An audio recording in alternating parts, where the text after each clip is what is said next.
Ladies and gentlemen, welcome back to the Thomas Hans YouTube channel.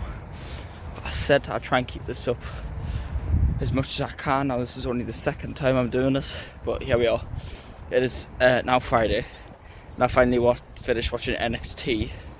That happened on Tuesday, but 1 o'clock in the morning, so for me it was technically Wednesday, so you can cut me some slack on that one, right? So here I am to talk about it.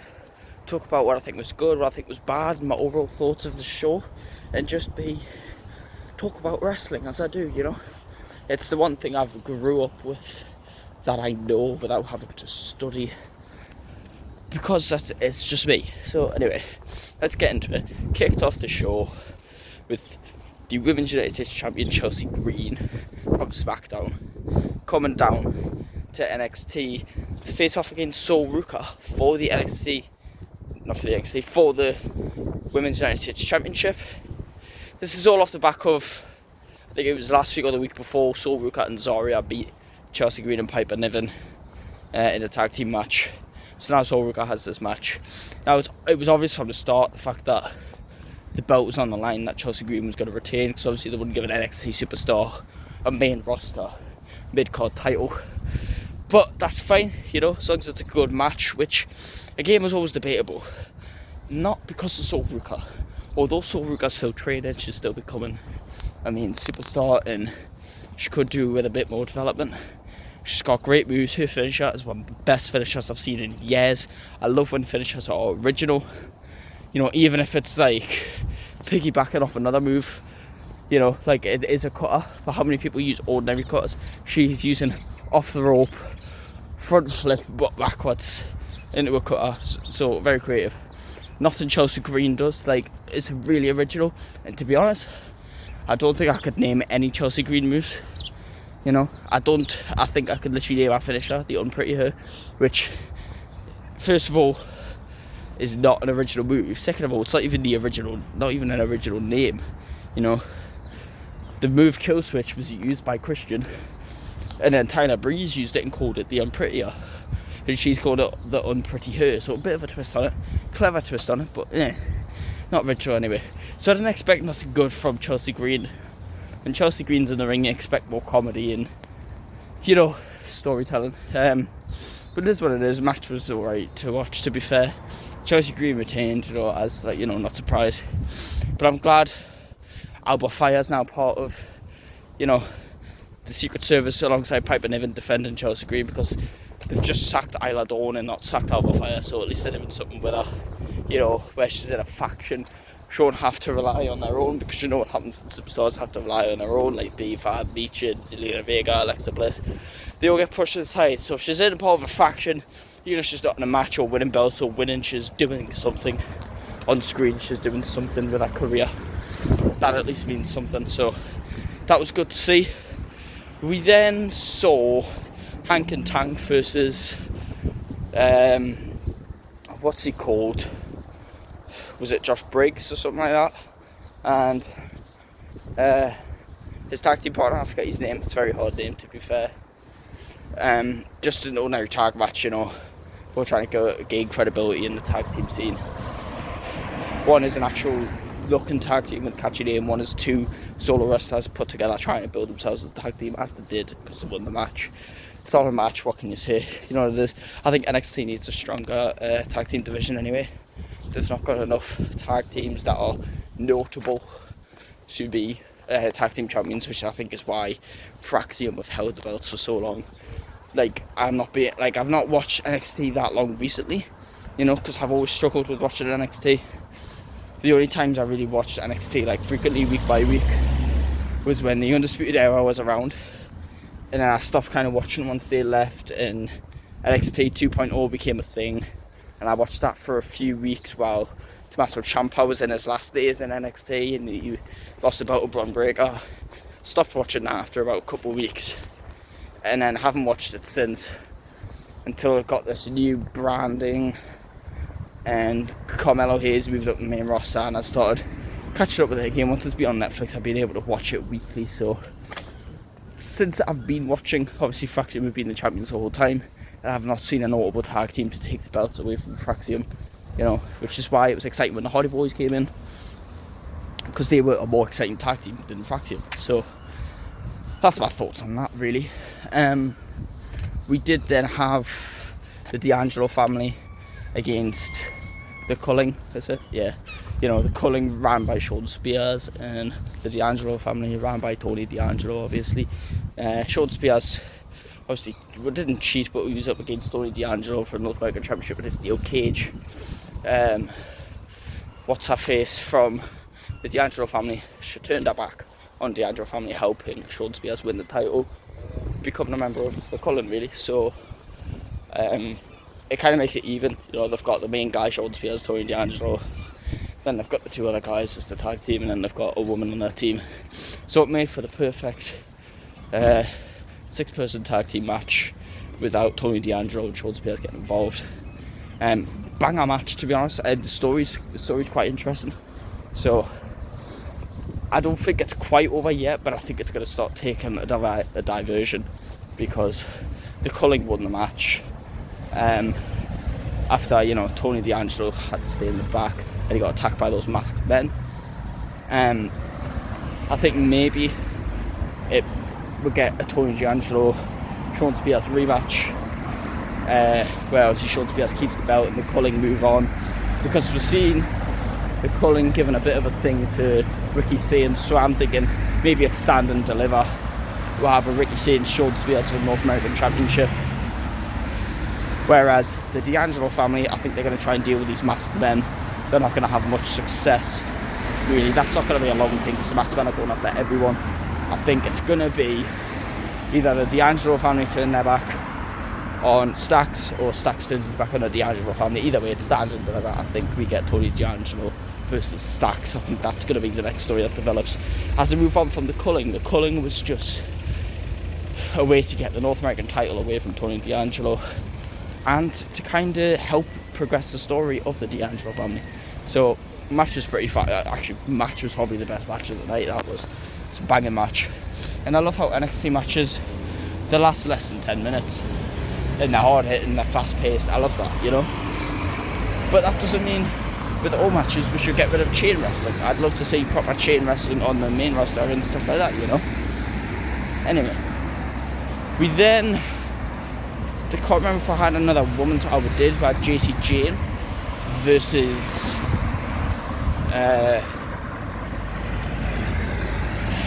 Petrovic.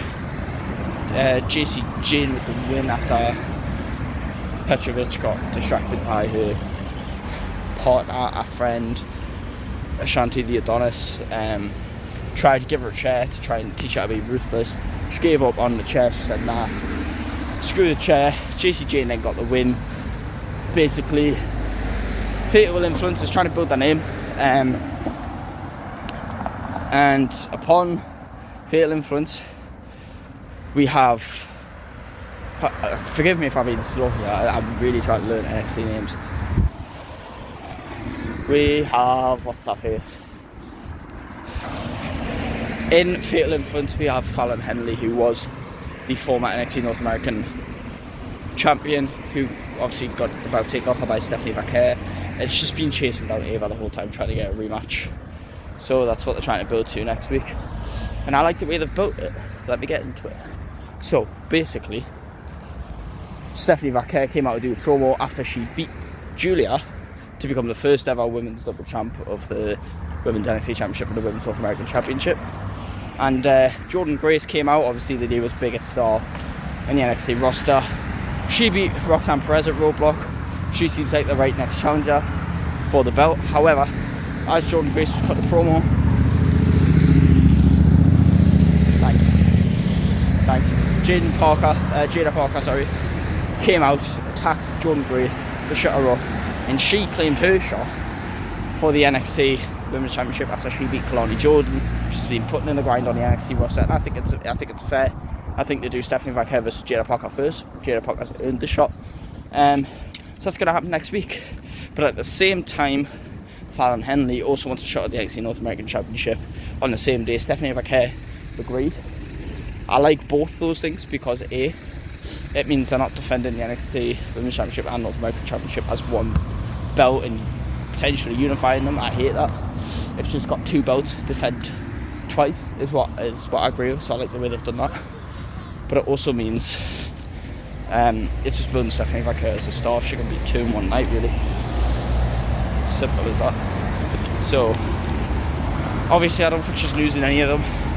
Like, she's not going to win the NXT Women's Championship and then lose the North American Championship straight back to Fallon Henley. That would seem a bit pointless. So obviously she's going to beat Fallon Henley, and she's obviously going to beat Jada Parker because they're going to want to send Stephanie Vaquer to stand and deliver. So she's going to be both in one night. It's really just, it's going to make her look strong, obviously. It's going to make her look good and like a serious competitor. And I think honestly she's going to stand and deliver to defend the NXT Women's Championship against Jordan Grace.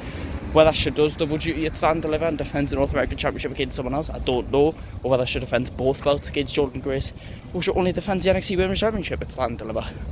I don't know. But what I know is I like what they're doing with Stephanie Vaquer. She's probably the most impressive woman I've seen on that NXT Women's roster, besides maybe Jordan Grace, but she's something else. So I'm glad they're doing that. But yeah, no. I think it's what we're building, and I'm glad Jordan Grace is getting built in for a match with Stephanie Vaquer, really. Is there anything else to talk about? Oh yeah, there is. So tonight obviously we had Ridge Holland versus Ricky Sainz, and we also had in the main event Trick Williams versus Eddie Thorpe. Ridge Holland and Ricky Sainz don't really have a feud going on. They just kind of had a bit of a disagreement because Ricky Sainz is the new guy. Everyone gave Ricky Sainz shit for being the new guy. So, as I was saying, everyone gave Ricky Sainz shit for being the new guy, obviously, coming to back to him because he's just walked out the door.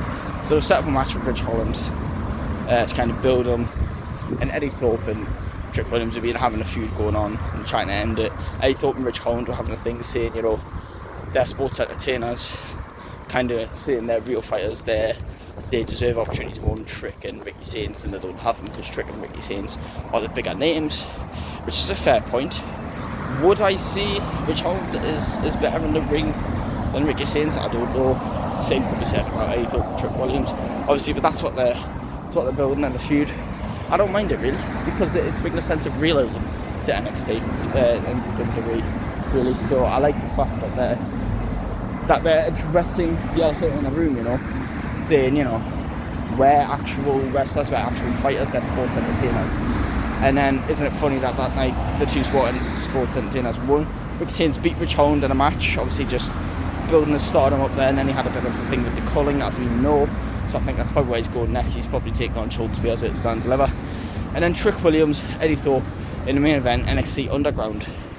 Now obviously the purpose of this was to end the feud between Eddie Thorpe and Trick Williams, but also Eddie Thorpe beat Trick Williams in a strap match, which no one expected Eddie Thorpe to do.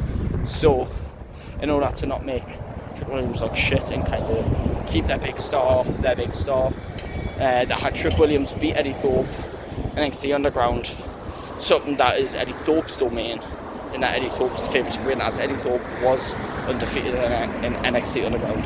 So it was obviously to build up Trick Williams to have him win that match. Now at the end of that match, called out Obafemi because he still wants his one-on-one rematch for the NXT title, which they're now obviously building.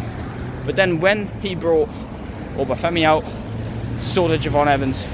Javon Evans has had kind of a thing where he's been trying to be close and be friendly with Trick Williams, you know, and Trick Williams kind of been pushing him off, saying, you're not me, you're not my level, you know, just kind of treating him as like a lower roster competitor.